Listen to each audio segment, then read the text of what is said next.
187, somewhere between the Bahamas and Florida, 1994. The little boat was falling apart. The seams between the sides had cracks in them. The engine rattled in its mounting, constantly weakening the bolts that held it in place. Even the benches were coming loose, only Castro hadn't cracked. He stared up at Isabel as stern and confident as ever, commanding her to fight against the impossible and win. But it was hard to fight against the inevitable. The water in the boat was almost to Isabel's knees. She and the others worked sluggishly in the blazing hot Caribbean sun to scoop, pitch, but water was seeping in as fast as they could bail it. The boat was sinking. Every empty water bottle and gasoline can had been tucked up under the bench to help them afloat, but if they didn't reach Florida soon, they were all going to drown. Fight against the impossible and win, Isabel told herself. When are we going to get there? Ivan whined. Manana, Leto said. Manana. Suddenly, Isabel's grandfather stopped bailing water. He sat up straighter, like he was looking at something in the distance. Manana, he whispered. Leto? Isabel asked. Her grandfather blinked and his eyes found her again. Was he crying or was it just sweat and seawater? It's nothing, Chabela, just a memory. Something I haven't thought about in a long time. Isabel's grandfather gazed around the little boat and his eyes suddenly looked sadder, Isabel thought. She would have crawled over and hugged him, but there was no room to do it without 3 people getting up and moving for her to get there. Don't stop bailing, Senor Castillo told them from where he lay on the bottom of the boat. Maybe you could help, Papa told him. I'm recovering, Senor Castillo argued. I can barely move in this heat. Besides, I don't see you bailing. I'm tending to my wife, Papi said, who's really... Ever since the Bahamas, something had come over Isabel's father. He'd been more attentive to Mommy, more focused on her than anything. Nobody else noticed, but Isabel did. She'd seen him hold her hand, watched him gently move her hair out of her face, heard him whispering that he loved her, that he needed her. Things she had never seen or heard him do before. Are you saying my father is faking it? Louis challenged. I'm just saying it's very nice of him that everybody else keep this metal coffin afloat while he just sit back and relaxes, Papi said. You wouldn't even have this metal coffin if I hadn't built it. I'm not sure if built is the right word, Senor Castillo said, trying to pull the 2 side pieces back together. Cobbled is more like it. Ivan and Senor Castillo erupted at the same time. We did the best we could, Ivan yelled. Oh, now you're telling us how to build things, Senor Castillo said. Where were you when Louis and we were up all night putting this thing together, huh? You were in your law office doing God knows what. Isabel shrank in her seat and put her hands over her ears. She hated when her parents argued like this, and now everyone in the boat was mad at each other.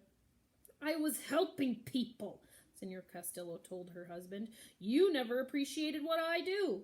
And what was I supposed to do? Louis threw in. Tell my police commander I had to stay home and build a boat so I could escape? All you stop it, Amara yelled from the back of the boat. Right now, you're acting like children. Everyone fell quiet and looked appropriately chastised. I think it's time for a water break, Amara told them. Isabel, will you hand out the bottles? It was a little earlier than their rationed water break, but none of them complained. The clear, delicious water was the best thing Isabel had ever tasted, and it settled them all down like mother's milk for a baby.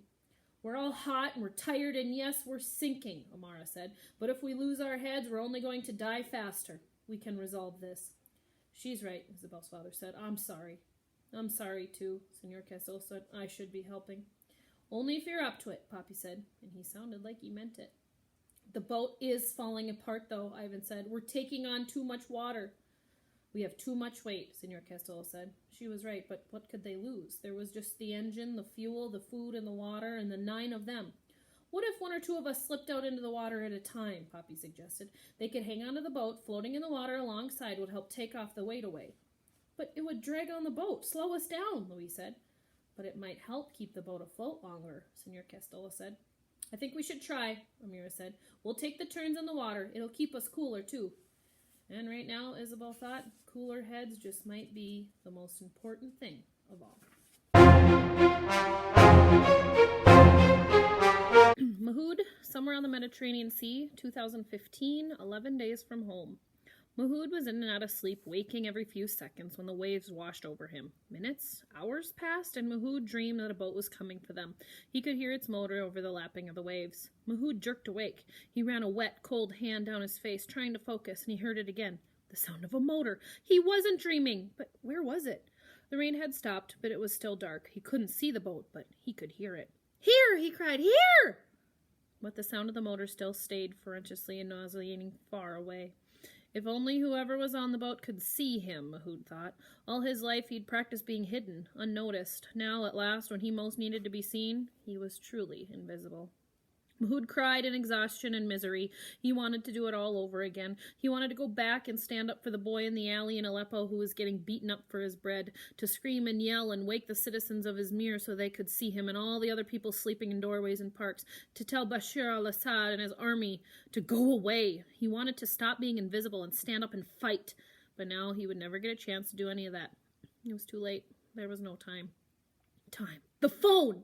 Mahood still had the phone in his pocket. He pulled it out and pushed the button on through the plastic bag in the screen with the clock on the lit up like a beacon in the night.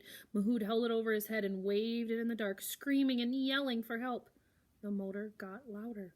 Mahood wept for joy as the boat emerged from the darkness. A real boat this time, not a dinghy. A speedboat with lights and antennas and blue and white stripes on the side. The colors of the Greek flag. A Greek Coast Guard ship had come to save them. And on the front of the ship, down on his knees with hands clasped in thanks, was Mahood's father.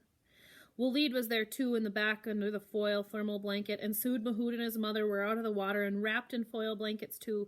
What little body heat they still had left reflected back at them.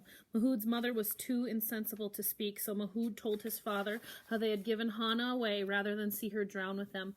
Mahood's father wept, but pulled Mahood to him and hugged him.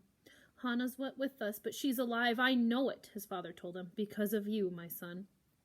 The Greek Coast Guard boat swept through the choppy Mediterranean the rest of the night, pulling more people out of the water. The Coast Guard finally set Mahood and his family and all the other refugees down on the island of Lesbos. It was almost 6 o'clock in the morning, and the sky was beginning to lighten with the dawn. Mahood wasn't sure, but he thought he and his mother had spent more than 2 hours in the water. When they stepped off the boat, Mahood's father got down on his knees and kissed the ground and gave thanks to Allah. It was time for morning prayers anyway, and Mahood joined them. When they were finished, Mahood staggered up the rocky gray shore, squinting at the hills that roped just above the beach. Then he realized they weren't real hills. They were piles and piles of life jackets. There were mountains of them, stretching up and down the coast as far as Mahood could see.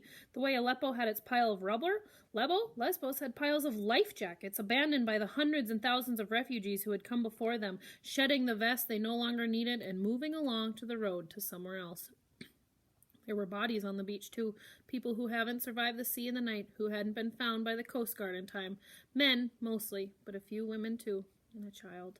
Mahood's mother rushed to the infant, howling Hana's name. Mahood hurried after her, horrified, but the child wasn't Hana. It was somebody else's baby's daughter's, her lungs filled with seawater.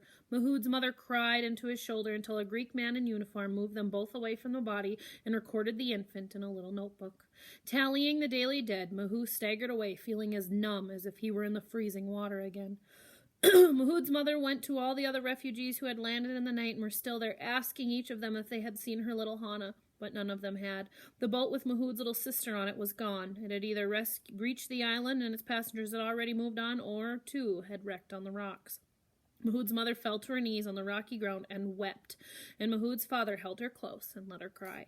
Mahood felt gutted. It was all his fault. Hana might still be with them if he hadn't gone on someone in a boat to take her, or she might have died during their 2 hours in water. Either way, they had lost her. Mahood!